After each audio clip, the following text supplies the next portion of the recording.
Hello, Archie Dunlop here with Talking Astrology with Archie on Tuesday, December the 12th, 2023. Today I want to talk about Time Magazine's Person of the Year for 2023, which is the singer-songwriter Taylor Swift. Apparently she is incredibly successful. She may be a billionaire. And, I've certainly noticed, looking at online news, that her name just keeps coming up. And it's kept coming up for quite a few years. So maybe it's not surprising that she's now Person of the Year for 2023. I'm not particularly interested in her. Except for the fact that I'd like to know why she's so successful, and astrology may come to our assistance. So what I want to do is look at her chart and see what in that chart has contributed to her success. Now, this isn't too easy because I don't have her time of birth. We know she's born on December the 13th, 1989. In fact, tomorrow is her 34th birthday. So we know that. I'm sure some people think they know what time she's born. I mean, I think times have been produced. But on the Astro Databank website, I think that's run by Astrodienst or astro.com. I get them a bit confused. Are they the same or whatever? Her rating is a big fat X. An X-rated chart means there is no reliable time of birth.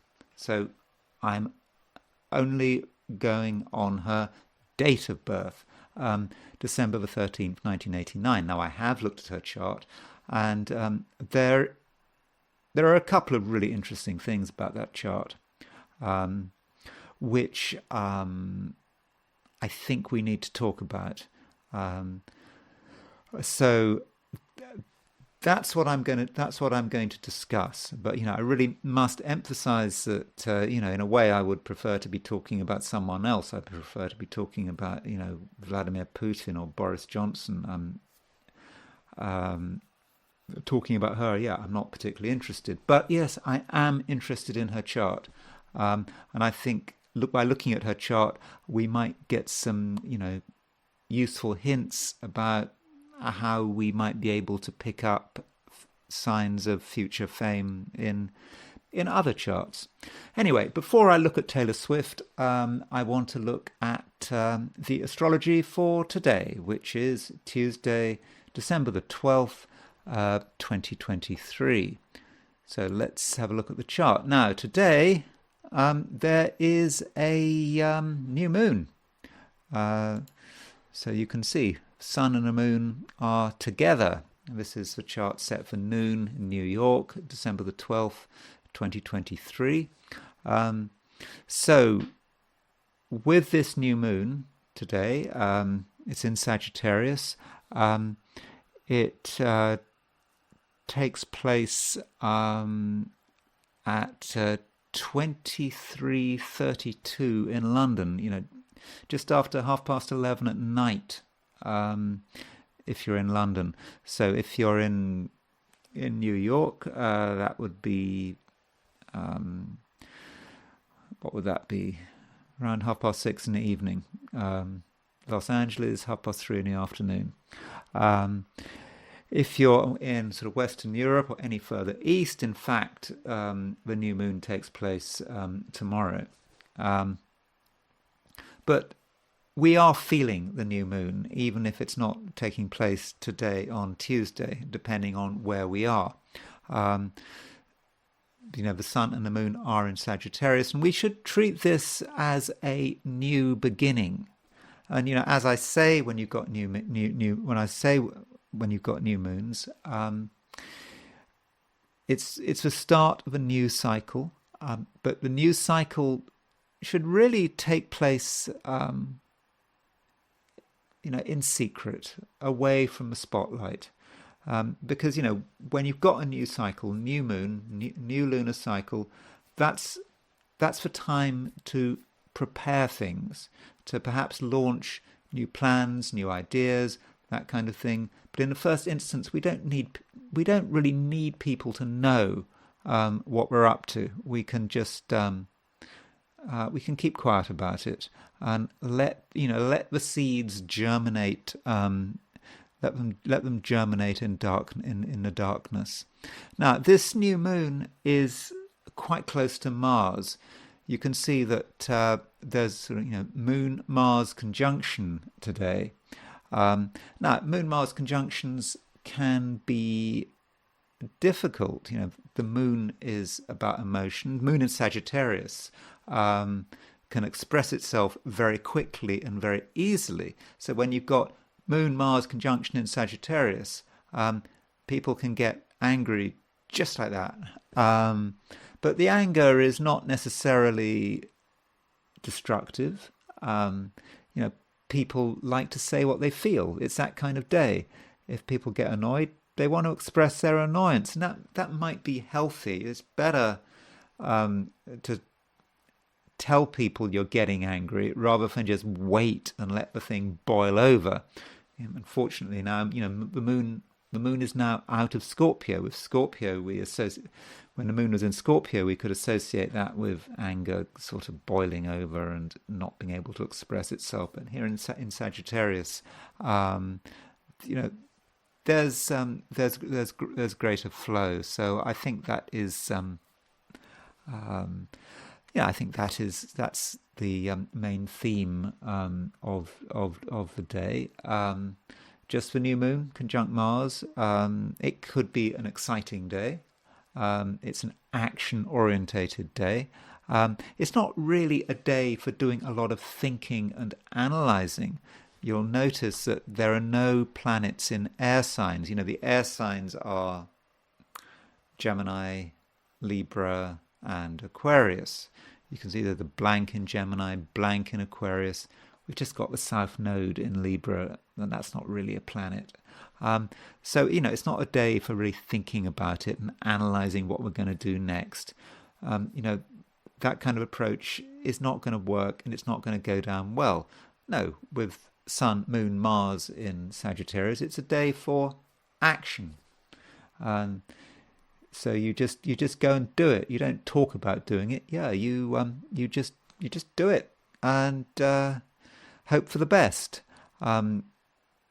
Often it's going to be spectacularly successful with that Moon Mars conjunction. We can get things done, but we have to be aware of the dangers of being over assertive, of being over dynamic. We can get ourselves involved in arguments and fights and all that kind of thing. And I think that would be unfortunate. Now, one thing about what's going on, which I probably should have mentioned yesterday, one of the commenters on my YouTube channel, Greg Young, pointed out that Mars is crossing the United States, is ascendant. So here is Mars at 1309 Sagittarius at noon in New York, and so here is the United States chart. You'll see that the United States has got its ascendant at 1221 Sagittarius. So Mars at 13 Sagittarius has just crossed the United States' ascendant. But I think the United States will still be feeling it. In the country, America is there's going to be anger. The United States at the moment, with Mars crossing its ascendant, is in the mood for attacking things. If you're sort of involved in American politics, particularly at the highest level, there's a lot of anger and animosity, and I suppose the government trying its hardest to assert itself. So that's something that we might be observing. Though Mars at 13 Sagittarius is starting to move off the ascendant, so that might not be quite so intense. Okay, so that's a broad astrology for today, and I now want to do my my star sign forecasts for today. So here are my forecasts for the 12 signs for today, which is Tuesday, December the 12th, 2023. Aries, you know that there is something else out there, but you can't quite put your finger on it. But with today's new moon, you can start the journey of discovery.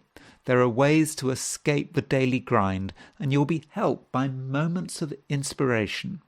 An activity you have never done before could be liberating. Taurus, you're starting to see the world in a new way. Little details that before you didn't notice, perhaps relating to people's thoughts and feelings, are now becoming much clearer.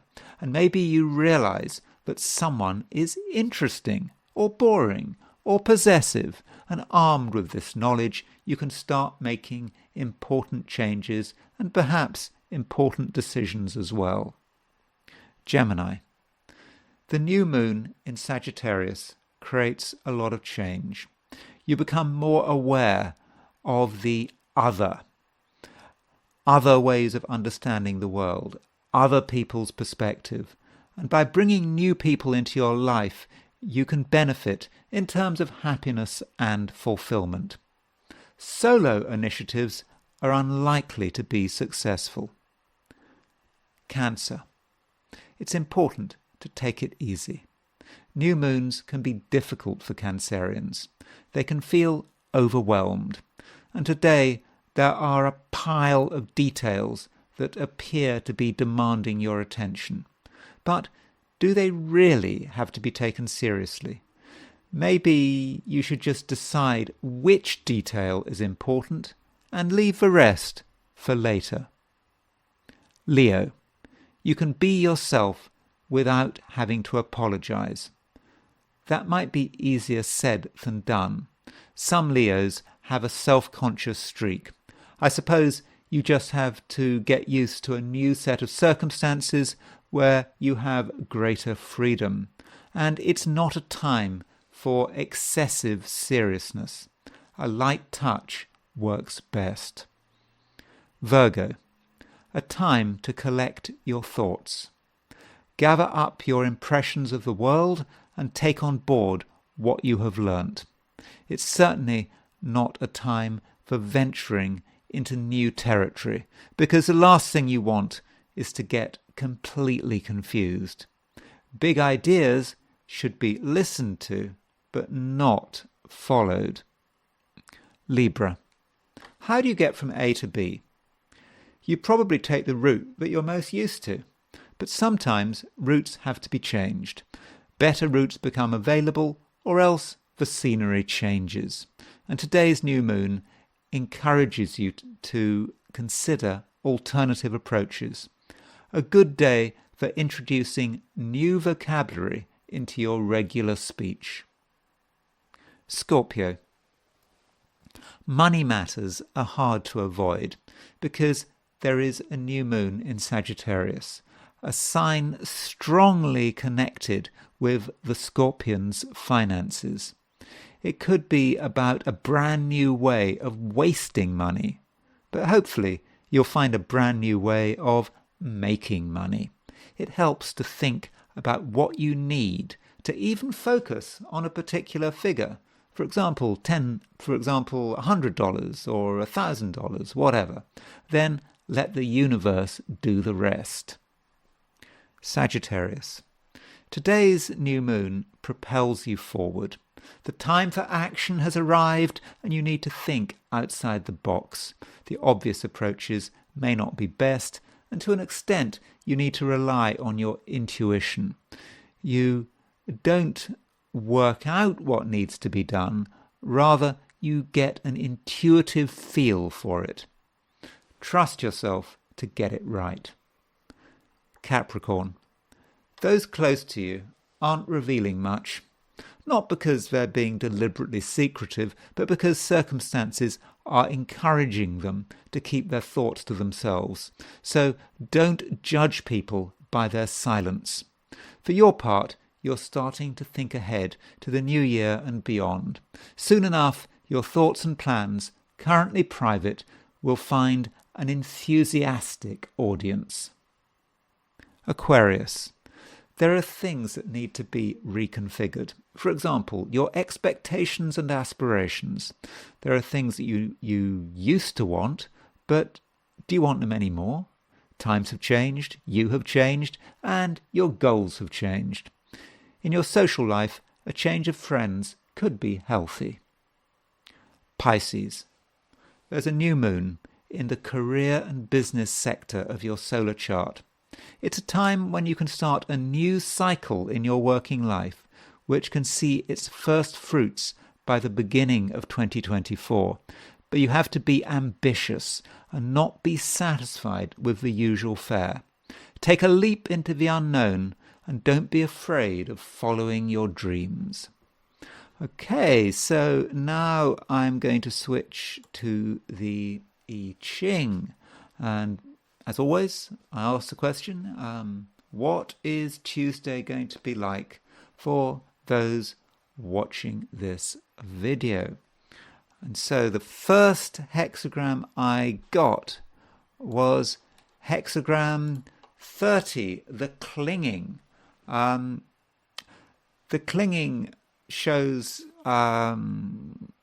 if you like, two suns. These top three lines, bottom three lines. You can see they're the same. It's like a sun rising twice, and it's like bright lights. And we are, we're almost like at the peak of civilization. Things are going well. At least it feels they're going well.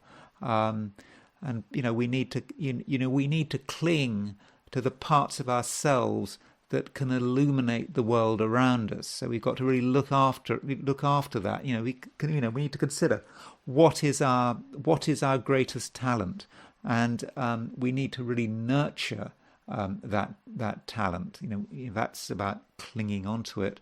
The I Ching also talks about taking care of the cow, clinging. So the cow is like, I suppose it's a farm animal, but it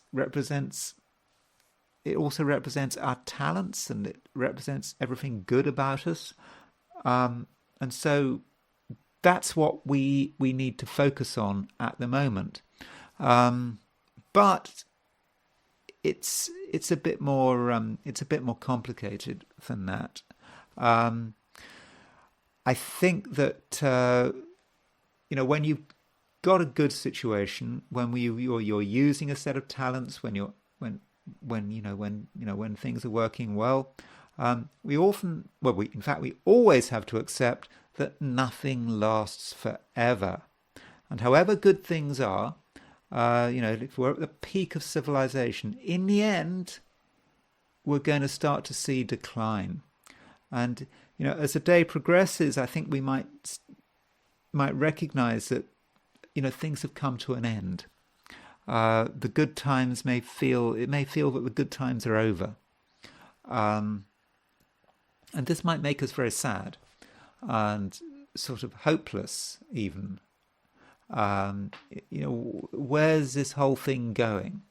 There doesn't seem to be anything new coming to take the place of the old, and yeah, that's sad. And we might have a sense of this sort of darkness, the darkest part of the night. And then there's a breakthrough of some kind. We recognize that as one thing comes to an end, something new is going to replace it. So if we've been using our abilities and talents in one particular direction in one particular area, and we're kind of concerned that this thing has come to an end, don't worry, because uh, the new scene is on its way. We're getting a new opportunity to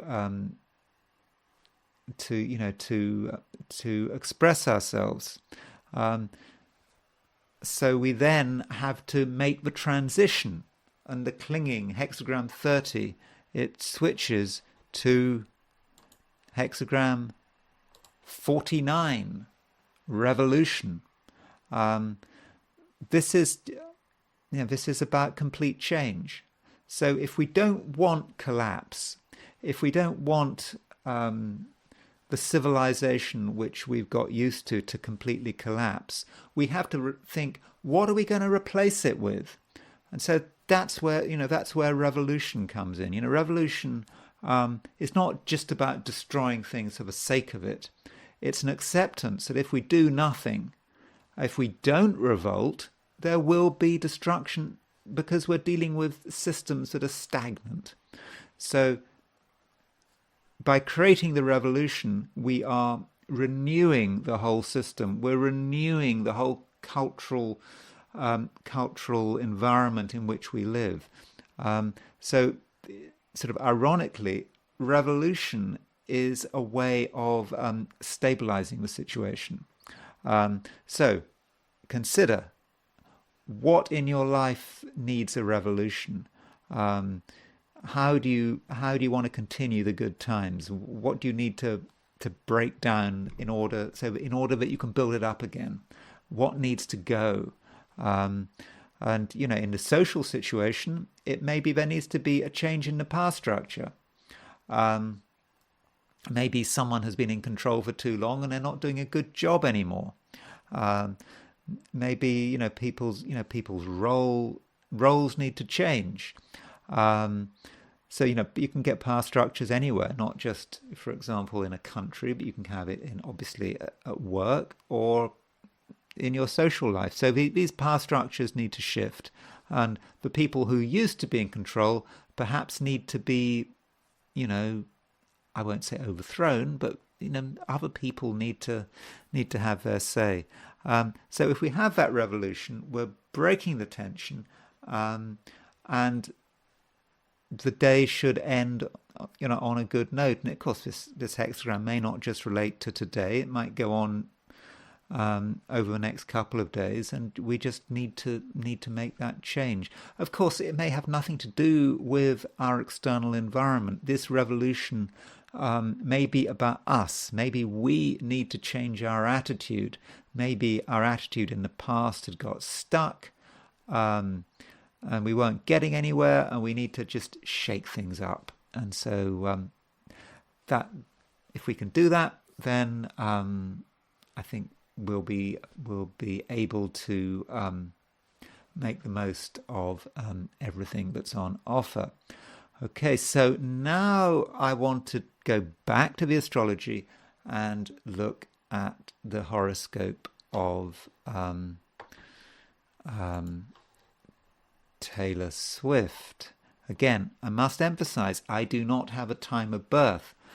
Times of birth have been produced, but Astro Data Bank does not recognize them as being reliable. So I'm going for a noon chart. So we need to remember what we're trying to do. We're trying to answer the question, why is Taylor Swift so successful? And we're just going to focus on the astrology, because that's all I've got to focus on. I don't know anything about her really, and this is certainly not an entertainment channel, a sort of celebrity channel. It's an astrology channel. So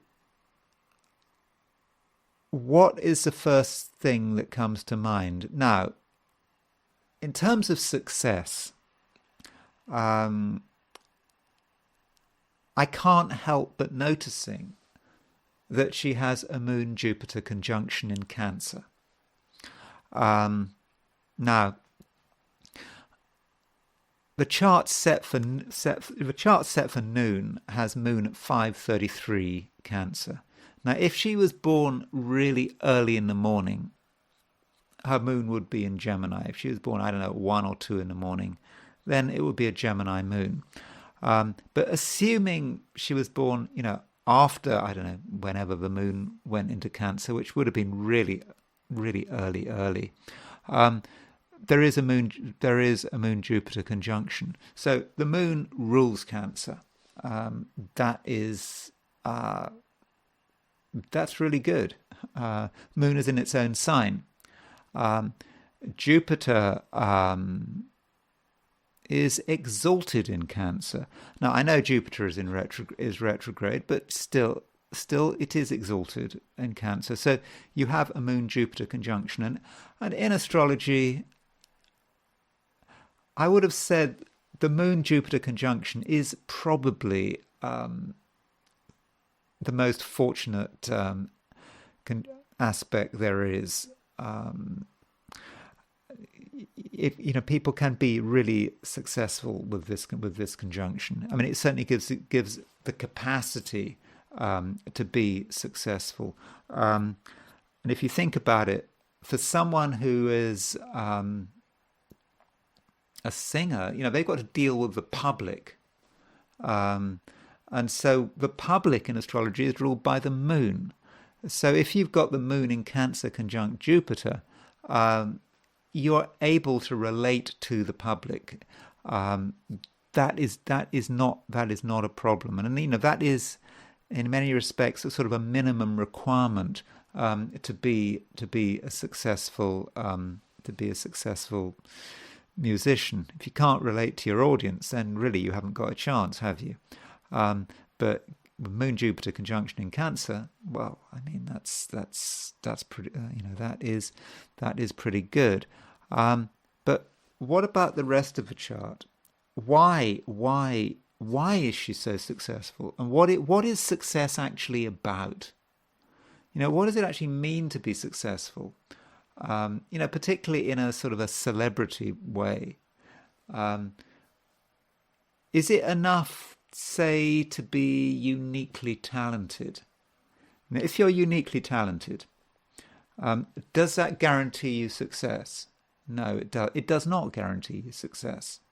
It doesn't matter, how much she'd practiced her singing and her whatever musical instruments she played. I think she plays the guitar. I mean, I don't know. However much she practices, however good she is, that's not going to guarantee success. You have to be not just the right person, but you have to be the right person at the right moment. You have to be able to fit in to the collective. The collective changes all the time, and their collective expectations change all the time.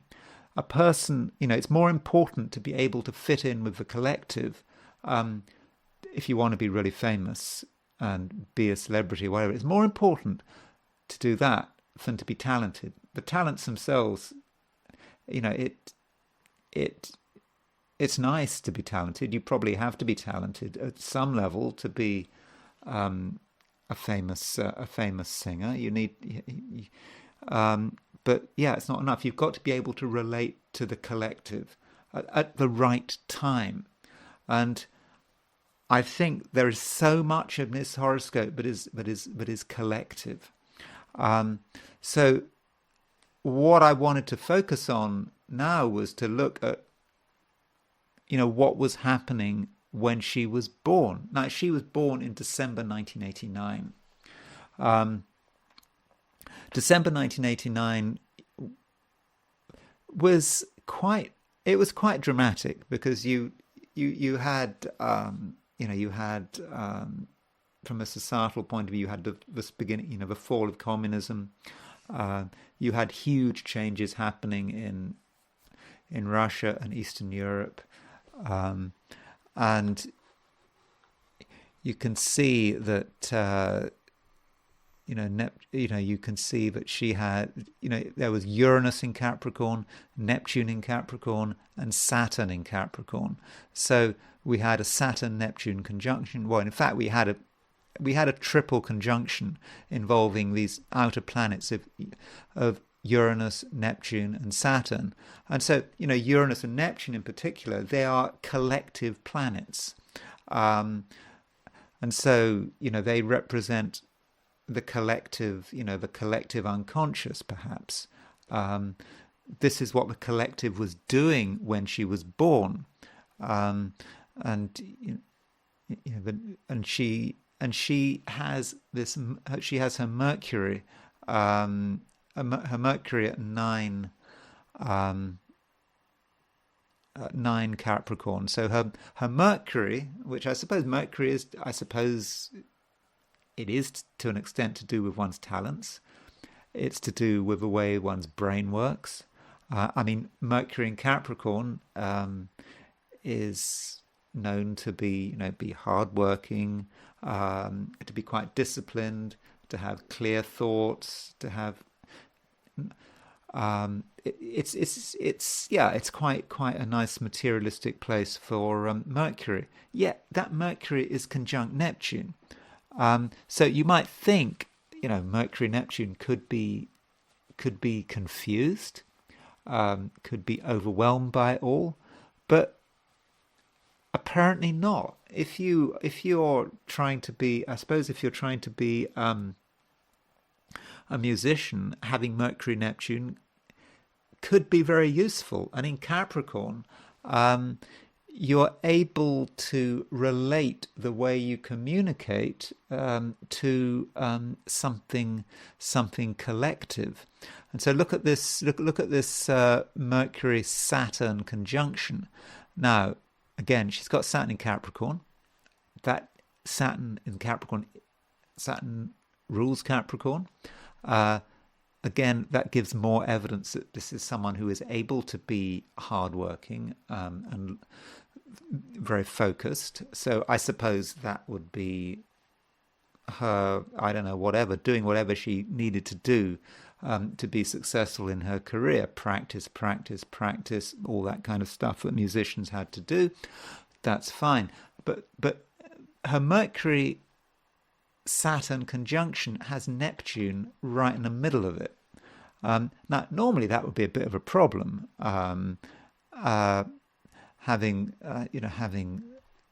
Neptune on the Mercury Saturn conjunction, you might think for most people that could represent all sorts of psychological issues.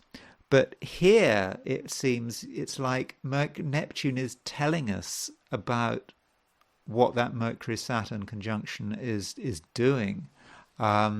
So she's able to work hard, and with that Neptune, and she's able to connect with what's going on in society. She's able to. She it's in a complete ability to understand what people want. And it changes all the time. The collective always changes. Now, Neptune is in Capricorn.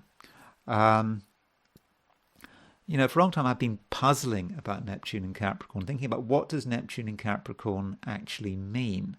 Now, there can be no doubt that Neptune doesn't work very well in Capricorn in one sense. Because, Neptune is a planet of transcending. It's a planet of spirituality, moving beyond oneself, and it's in Capricorn. That's it's like you've got Moon in Capricorn, Jupiter in Capricorn, Neptune in Capricorn. In all three cases, those planets don't work particularly well. So, Moon in Capricorn, I often mention Moon in Capricorn. People with Moon in Capricorn, a very personal planet. Moon in Capricorn, that's about being quite, very focused on oneself, on money, one's got to do whatever one can to sort of look after oneself and one's family and one's interest group and one's clan. One's really got to do that. So that's very, very personal. Jupiter in Capricorn. Jupiter is supposed to be the planet of expansion, to be optimistic, new horizons. Yeah, Jupiter in Capricorn doesn't really work so well, does it? Prince Harry, he's got Jupiter in Capricorn, and as soon as he married Meghan, I think his Jupiter in Capricorn really activated. In fact, I think he's got Jupiter in Capricorn rising. Being totally focused, apparently focused on money to the extent of completely embarrassing himself. But Jupiter is a social planet. It's not quite a personal planet. It's sort of moving out there. It's more on the fringe, how we relate to the world. But we're conscious, we're aware of how that Jupiter in Capricorn is working. Then you have Neptune in Capricorn. Neptune is a generational planet. And Neptune is about how a whole generation wants to transcend. Yet it's in Capricorn. So it's perhaps a generation that is very caught up with material values. And I suppose people's attempts to transcend may actually seem quite contrived. Every attempt to reach for the spiritual has a material lining to it. But there may be another way of looking at it. So if you are in terms of the music industry, I suppose the goal of anyone in the music industry, of anyone, an executive in the music industry, regardless of what time, whether it's the 50s, 60s, whatever, the goal is to capture the mood of young people. I mean, that's what you're trying to do. And it's very difficult to do. You're trying to trap it. But maybe with Neptune in Capricorn, it is actually possible. If it's possible at any time to trap it, because Neptune is about how a young generation is trying to transcend. It's in Capricorn. There is that materialism there which allows it to be trapped. And so perhaps with Taylor Swift, yes, she's got this Neptune in Capricorn, like a load of people born in the 80s and 90s. But her Neptune is configured, with her Mercury. She's got, Neptune opposition Jupiter, and she's able to actually use that Neptune and bring it down to Earth and basically make money out of it. And it's particularly easy for her with that chart, being born right on this conjunction between Saturn, Uranus, Neptune, with her Mercury involved. She may be able to hit that collective nerve. So she has the talent, but she's also able to connect with the collective through that Neptune. Now, there is another way to look at the collective, and that is through the Aries point. So the Aries point in astrology represents the world at large. And so the Aries point is 0 degrees Aries. It's also, we can say it's also 0 degrees Libra, because Libra is opposition the Aries point. It's also 0 degrees Capricorn, 0 degrees Cancer. So you, at the very least, you've got those 4 cardinal points which are aspecting the Aries point. There's also the points at 15 fixed, which make the 45-degree aspect to that, but I'm not going to worry about that at the moment.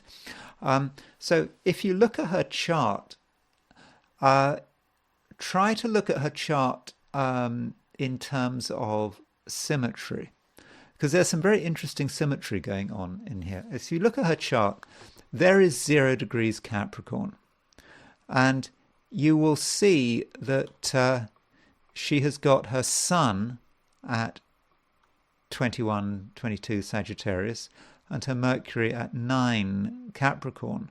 So 0 degrees Capricorn is right on the midpoint of her sun and Mercury. So sun and Mercury, how she communicates, it's on the 0 degrees Capricorn. That is really going to help her relate to the collective. But furthermore, look at her Venus and Mars. Venus and Mars are likewise, if you look at Venus and Mars, 0 degrees Capricorn is on her Venus-Mars midpoint. So Venus-Mars is about attractiveness, it's about charisma, how she was able to present her attractiveness, and that attractiveness is obviously going to help her in terms of her career. And she's got Venus-Mars on the Aries point, because she's got Capricorn on the Venus-Mars midpoint. So I think from a collective point of view, that is really helping her, because she can bring that out to the world at large. And of course, that's what a successful singer, actor, whatever, is going to have to do. We can also look at her sun and her sun and her Jupiter. So there is her sun and there is her Jupiter. Now her sun and her Jupiter, there's Aries, there's the Aries point, and you can see that she's got Aries on her sun Jupiter midpoint. So the fact that she's got on her Aries point she's got the Venus-Mars midpoint, she's got the Sun-Mercury midpoint, and she's got the Sun-Jupiter midpoint, means she's able to relate to the world at large. And I think that's incredibly useful. And this is just a reminder of what you have to do to be a successful musician. It's not about it's not just about your talent. It's about how you connect to the collective. And I think in her chart, the fact that she was born with this big conjunction, Uranus, Saturn, Neptune, the fact that her Mercury connects with this conjunction, really helps her bring these kind of collective forces down. And then, as I said, the Aries point on these points, the Aries point on her Venus-Mars midpoint, Sun-Mercury midpoint, and the Sun-Jupiter midpoint, means she's so well placed to project herself in a collective way.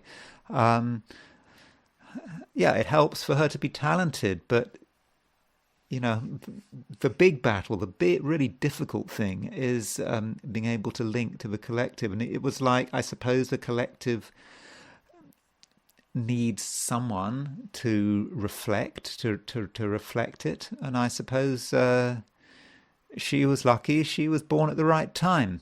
Of course, she also had or has a Moon-Jupiter conjunction, probably in Cancer. A Moon-Jupiter conjunction is incredibly fortunate. One of the most fortunate aspects in the book. And so altogether, I think that we can see why she might have been why she might be so successful.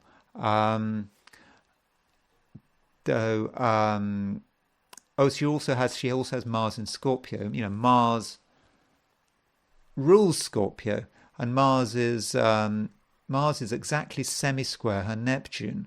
So normally, Mars-Neptune hard aspects can be difficult because they can be focused on, bright lights, sort of sleaze, drugs, alcohol, that kind of thing.